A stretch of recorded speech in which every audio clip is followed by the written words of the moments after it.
Fala pessoal, tudo bem? Aqui quem está falando é o professor Renato e na aula de hoje nós vamos continuar a falar um pouquinho sobre as regiões do planeta, mas nós vamos falar hoje sobre duas regiões diferentes, chamadas de regiões polares, tanto da região que a gente chama de Ártico, quanto com o que a gente chama também de Antártida. Para a gente poder entender essas regiões polares, a gente precisa entender o que são elas, né, aonde elas se localizam, quais são suas principais diferenças entre si e também quais são suas principais características e importância em relação ao planeta. Então nós temos ao norte o Ártico e ao sul a Antártida. E essas regiões são regiões situadas no paralelo 66 de latitude, ao redor dos polos. Ou seja, são regiões que correspondem ao Círculo Polar Ártico, ao norte, e ao Círculo Polar Antártico, ao sul. Entre elas, quando a gente fala dessas duas regiões, a gente tem que entender que somente a Antártida é considerada um continente, o sexto continente, né? O Ártico corresponde somente a territórios. Afinal de contas, ele está associado a partes da Ásia, parte da Europa e parte da América do Norte. E grande parte do seu território está associado a uma porção aquática, né, entre as regiões do Oceano Atlântico, Pacífico e o Oceano Glacial Ártico, né, que geralmente está coberto por uma calota de gelo durante todo o ano, né? Afinal de contas, é uma região que recebe menos calor. Essas regiões, também chamadas de austrais e boreais, né, abrigam 99% de todo o volume de geleiras e de água doce do planeta. Ou seja, nós temos uma grande importância para essas regiões, né, sempre citadas em relação ao clima e a relação à água, né? Essa calota glacial da Antártica, né, principalmente, mantém um estoque de mais de 90% dessas geleiras, né? E os outros 9% estão na Groenlândia, que parece que faz parte, quando a gente olha no mapa, da América do Norte, mas obviamente é uma possessão territorial da Dinamarca, portanto faz parte da Europa. A outra parte, né, dos 9% estão nessa Groenlândia, que é basicamente uma ilha de gelo.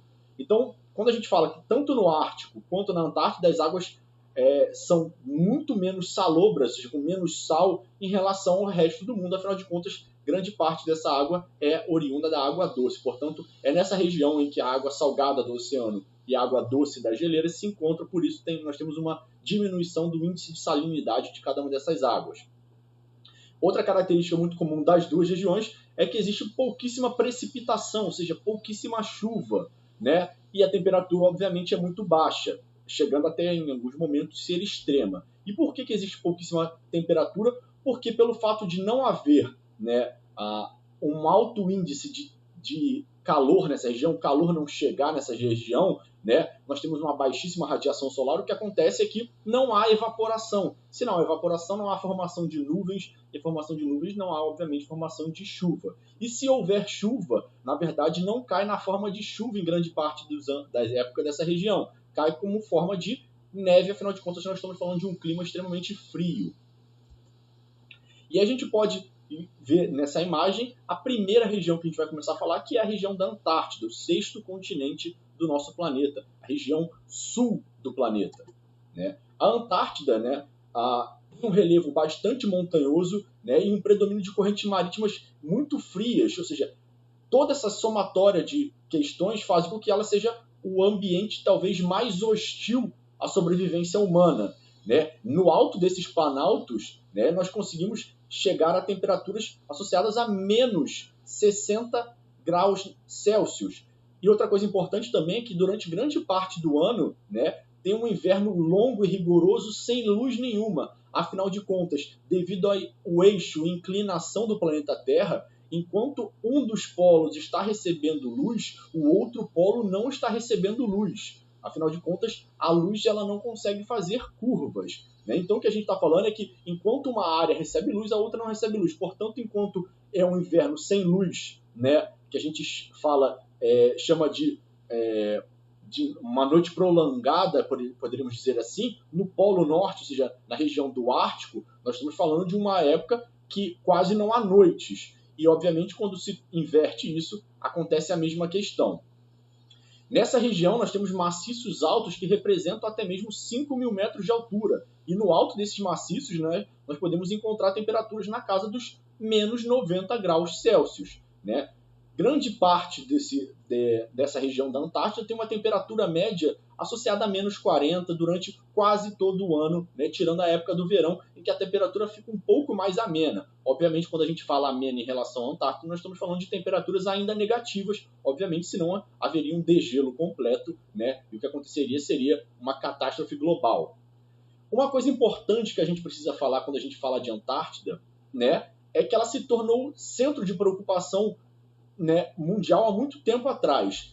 A gente precisa entender que a Antártida é uma região de pesquisa científica. Né? A gente vai falar um pouquinho mais disso mais na frente. Mas uma das coisas mais importantes que trouxe à tona a importância de se estudar e de se entender o clima, né, a Antártida está no ponto central disso. Por quê?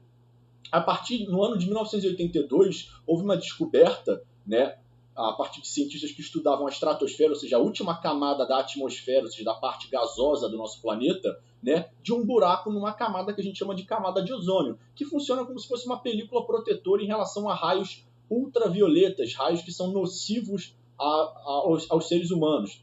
O que aconteceu foi que perceberam, né, que essa camada de proteção estava com um buraco, e o buraco se localizava exatamente em cima da Antártida.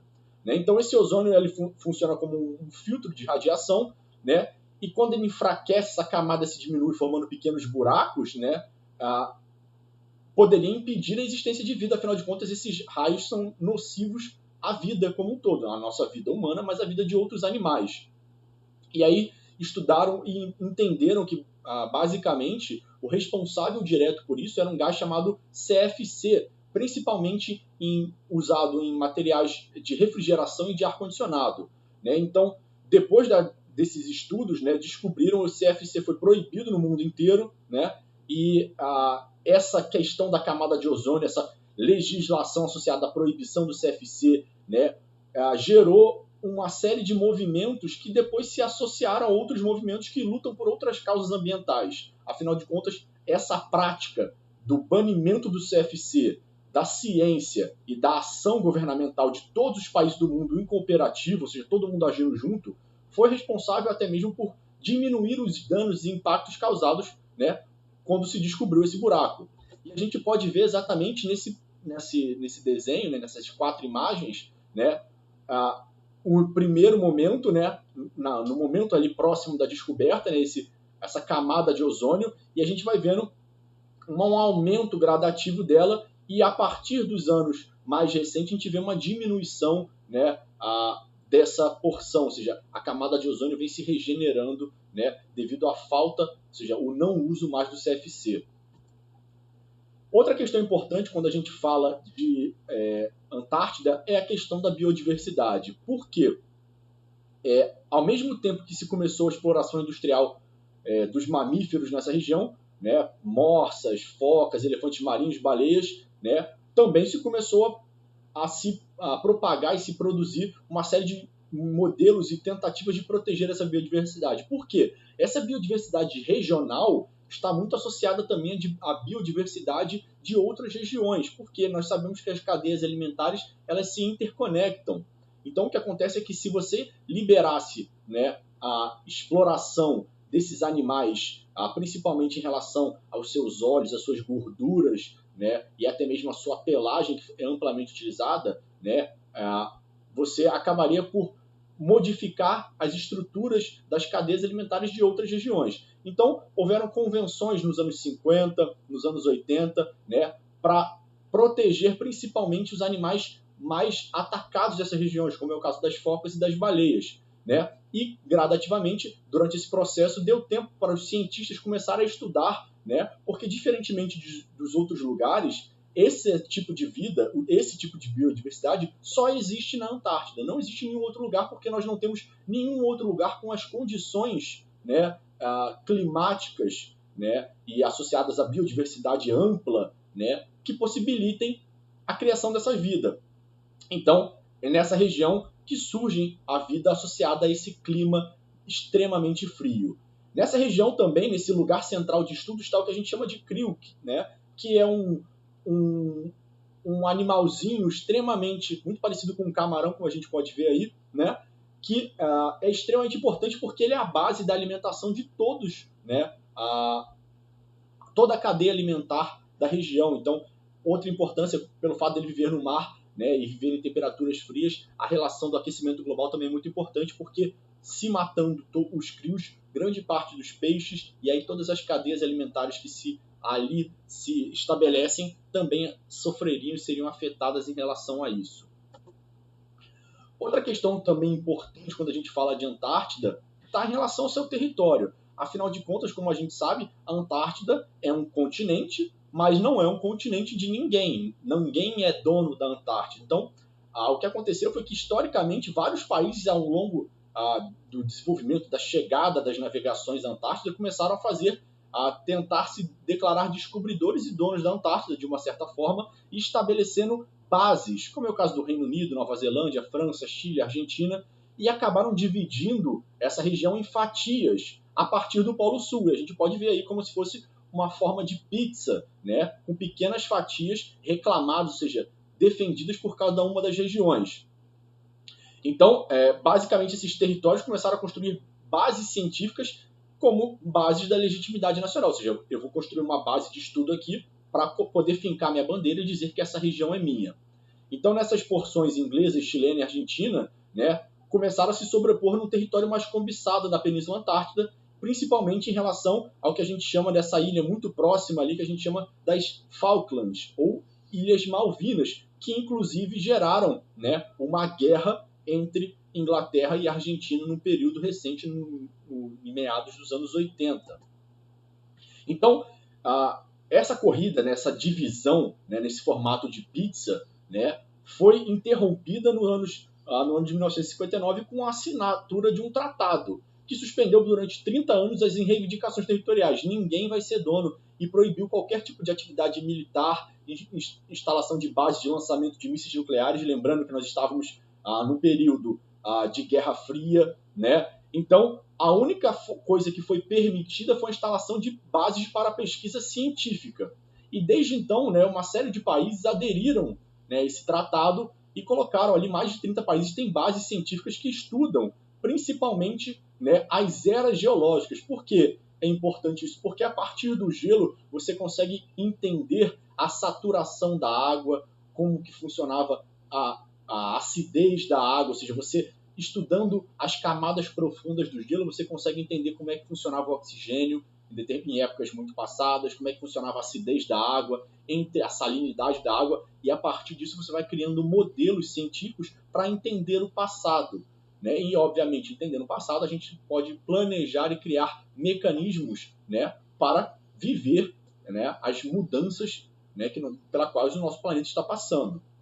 Então, o que aconteceu foi que, depois disso, né, a partir dos anos 90, houve um outro protocolo que proibiu por 50 anos a exploração de recursos naturais. Por quê? Obviamente, nessa região, né, você não pode explorar os recursos, porque os recursos não são seus, né? Nós não temos ali ninguém que reivindica a posse. Então, você não pode, nessa fatia que me cabe, utilizar e procurar petróleo, minério, entre outras questões. Afinal de contas, a única possibilidade de ocupação da Antártida é para fins científicos. Outra coisa importante que diferencia esse continente de todos os outros é que ela não tem população, né? Nós não temos nenhuma população, né, nessa região. A única população é uma população sazonal de cientistas, né, que fica ali entre 1.000 e 4.000 pessoas de acordo com a época. Obviamente, no verão, né, a época mais propícia, com frio menos intenso, você consegue colocar mais pessoas ali estudando, né, as relações climáticas. Né? Imagina, assim, como uma coisa que não se sabe também, né, devido às condições de obtenção de matéria-prima, que nessas regiões tem minerais valiosos e até mesmo minerais não encontrados em outras regiões do planeta. Né? Mas até agora o que se encontrou foi somente carvão, cuja exploração não é nada rentável, porque é muito perigoso, né? O solo não é propício para isso e também o transporte, a chegada na Antártida é muito difícil. Então você fazer daquilo uma atividade comercial também não seria lucrativo. Falando em base científica, é importante a gente lembrar que o Brasil possui uma base científica desde os anos 70, né? Quando os militares instalaram um programa de estudos científicos ali, né? E hoje em dia nós ainda temos uma parte, mesmo tendo sido destruída por um incêndio, mas ainda nós temos uma série de cientistas, né, por exemplo, que vão lá estudar principalmente as relações do clima. E é sempre importante lembrar que os estudos associados à Antártida estão sempre pautados pela biologia, né, e pelos estudos climáticos. Já a outra região, que a gente chama de Ártico, né, se constitui, em sua grande parte, por um mar, né, que a gente chama de Oceano Glacial Ártico, quase inteiramente rodeado por terra. Né? Então, essa realidade de alta latitude, ou seja, no fato de ser no extremo norte do planeta, são responsáveis pelas as questões associadas ao clima polar boreal, que a gente chama, né, mais ao norte. Né? Os climas regionais determinados pela continentalidade, né, siberiana, ou seja, pelas questões associadas à interiorização, né, da Sibéria, ou seja, a dificuldade da umidade de penetrar nessa região, né, e também pelos islandes, que são gigantescos mantos de gelo que cobrem a maior parte do solo da Groenlândia, né, ou também pelas correntes oceânicas, como a corrente da Noruega, beneficiada, né, por uma corrente litorânea temperada de superfície. Ou seja, nós estamos falando de regiões do que for, o que faz com que esse clima seja extremamente frio são essas três questões juntas. E aí, algumas questões importantes que a gente precisa entender é que nessa região nós temos o menor oceano do mundo, também o mais influenciado pelas águas doces dos grandes rios, que é o Oceano Polar Ártico, né, que recebe 11% de todas as águas fluviais do planeta, né, principalmente vindas da Sibéria, né, e também de alguns rios associados ao Canadá e ao Alasca. Então, essa região, né, maciça de água doce acaba reduzindo a salinidade da camada mais alta, superficial do Oceano Ártico e alimenta a formação do que a gente chama de banquisas. O que são isso? São as camadinhas de gelo, né, superficial, como se fosse aquele início do congelamento, né, de um copo de água que a gente vê, né, o congelamento começa de fora para dentro. Né? Então, essas bancas são extremamente importantes porque elas são reguladoras do clima e por isso que a gente tem que entender a importância da água doce, da chegada da água doce nessa região, pela formação dessas banquisas que a gente estava falando. Então, o que acontece é que a diminuição associada a essa questão do aquecimento global é extremamente perigosa porque pode reduzir em muito, né, a temperatura do planeta Terra, porque essas banquisas têm uma questão muito importante que a gente vai entender mais à frente. Então, todo esse processo está associado ao que a gente chama de aquecimento global, né, que está provocando uma elevação do nível, porque além do derretimento das calotas da Groenlândia, né, daquele gelo eterno da Groenlândia e da Antártida que a gente já estudou, nós também temos, né, um aumento, né, dessa questão associada ali que a gente vê da salinidade e do aumento da elevação do mar. O que pode acontecer é que grande parte o aumento, né, dessa questão, né, se deve a uma combinação de dois fatores: o derretimento do gelo e da neve e a expansão da água na superfície dos oceanos, provocando um aumento da temperatura média do planeta.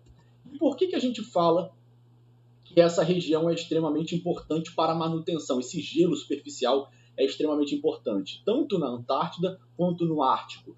Porque a água em estado líquido, né, ela absorve muito mais calor do que a água em estado sólido. A água em estado sólido funciona, né, como uma espécie de espelho, ou seja, ela recebe o calor e rebate o calor. Portanto, o calor volta para a atmosfera, né, e não fica preso. A temperatura não aumenta dentro do interior do planeta. O que acontece é que esse calor, associado à fumaça, às revoluções industriais que a gente viu ao longo dos últimos 2 séculos principalmente, né, essa temperatura, o aumento da temperatura atmosférica, tirando, obviamente, a insolação, né, ou seja, a parte natural desse calor, que é o Sol, ou seja, o aumento por parte do humano, né, foi desregulando essa questão. O que acontece é que nós temos um derretimento acelerado. Esse derretimento acelerado faz com que tenha mais água e essa água receba mais calor, o que acelera o derretimento, porque nós estamos retendo o calor dentro do planeta e não expelindo o calor para fora, ou seja, vai virando uma verdadeira bola de neve, né, associada ao calor. Então a retenção de calor acaba gerando mais derretimento acaba gerando mais retenção de calor, e aí esse ciclo do aquecimento global vai se perdurando, se tornando um problema extremamente difícil de ser solucionado somente podendo ser solucionado, obviamente, pela diminuição da parcela humana do aquecimento. Obviamente, porque a parcela natural associada ao Sol não pode ser modificada pelo ser humano. E aí a gente chega também em uma outra questão associada ao Ártico que a gente não estudou em relação à Antártida, que é a relação associada à vegetação. Por quê? Porque não existe vegetação nativa na Antártida, porque ela está eternamente coberta por gelo. Então não existe nenhuma possibilidade daquele gelo sumir, né, e dar origem a uma nova uma vegetação, ou seja, o solo ficar descoberto e aí nascer uma vegetação. No caso do Círculo Polar Ártico, ou do Ártico, que a gente chama, existem duas vegetações muito famosas, que é a vegetação de tundra e a vegetação chamada de floresta boreal ou de taiga, né, que basicamente são vegetações associadas ao frio. A tundra representa 10% dessas terras emersas do planeta, né, abriga uma biodiversidade muito pequena, com plantas que crescem muito rente ao chão, associadas a gramíneas, né, e ventos muito mais fortes, e devido também a uma proteção natural dos ventos muito fortes, aqueles ventos siberianos, né, então a tundra está associada à Sibéria, e esse solo, por permanecer congelado durante grande parte do ano, não há condição também de raízes profundas. Então a gente está falando de um clima que só é possível haver surgimento de pequenas vegetações associadas a pouca profundidade, né, e a pouco tamanho também. Nós estamos falando de poucos recursos naturais que essas plantas podem utilizar. Já nas regiões mais terrestres de inverno mais rigorosos, a único tipo de forma, nós temos os líquens, né, que são um fitoplâncton, uma espécie de vegetação que se manifesta, né, somente nos oceanos ou até mesmo na vida vegetal, nas rochas e assim por diante. Já a taiga, né, que é um outro tipo de vegetação associada ali a já uma floresta, né, é uma região que está associada já a um clima um pouco mais ameno, ou seja, uma parcela menos central, menos fria, né, e está associada basicamente a uma floresta de pinheiros, né, formada por uma densa cobertura que reduz a quantidade de luz que atinge o solo. Então, a vegetação rasteira é mínima, né, e aparece, obviamente, alguns líquens, assim como também na região da tundra. Então, nós estamos falando de dois tipos de vegetação que ocorrem, né, mas não ocorrem, por exemplo, na Antártida devido à presença do gelo, coisa que no Círculo Polar Ártico, principalmente no caso da tundra, na época do verão, do degelo, é possível ver florescer esse tipo de vegetação, né, e na época mais fria, obviamente, o gelo recobre essa vegetação, e dando início a um novo ciclo. Outra questão importante que a gente também discute em relação ao Ártico e não a relação à Antártida é em relação à população. Afinal de contas, como a gente já viu anteriormente, a população da região Antártida é uma população formada por cientistas que variam entre 1.000 e 4.000, portanto não são residentes, não são associados a esse clima. Já no Ártico existem populações muito variadas, associadas e oriundas desse clima, né? Como, por exemplo, os povos geralmente associados aos nômades, que estão espalhados ali numa região bastante inóspita de mais de 8 milhões de quilômetros, né? Uma área do tamanho do território brasileiro, que é toda essa área que a gente chama de Ártico, né? Com enormes diferenças culturais e linguísticas. Dos mais famosos, né, nós conseguimos entender, né, por exemplo, associados que a gente chama de esquimó, né, que a gente pode ver nas imagens, né, que são povos que estão associados à Sibéria, que estão associados ao Alasca, portanto são povos nômades que ficam circulando por toda a região, né, em busca de matéria-prima, em busca de alimentos. São pequenos vilarejos de população nativa, tradicional, né, como os inuites, também chamados, né, de esquimós, que estão associados inclusive ao povoamento, a uma das teorias de povoamento da América. Afinal de contas, acredita-se que os povos inuites e os esquimós tenham sido os responsáveis por atravessar o Estreito de Bering, ligando a Ásia à América do Norte, e da América do Norte povoar toda a América do Sul. E aí a gente pode ver toda essa região e essa distribuição populacional desses povos. Nós temos aí uma variedade de povos, principalmente na região siberiana, né? Uma presença mais forte dos inuites na América do Norte, né, os esquimós, que a gente pode dizer, e também na parte norte da região que a gente chama ali de Europa, né, na região mais ao norte da Europa, né, a gente pode ver os Samônidas, que são outro tipo de população também muito associada ao Ártico. E a gente pode ver, inclusive nessa região, que diferentemente da Antártida, o Ártico é formado por uma região formada por Ásia, América do Norte e Norte da Europa.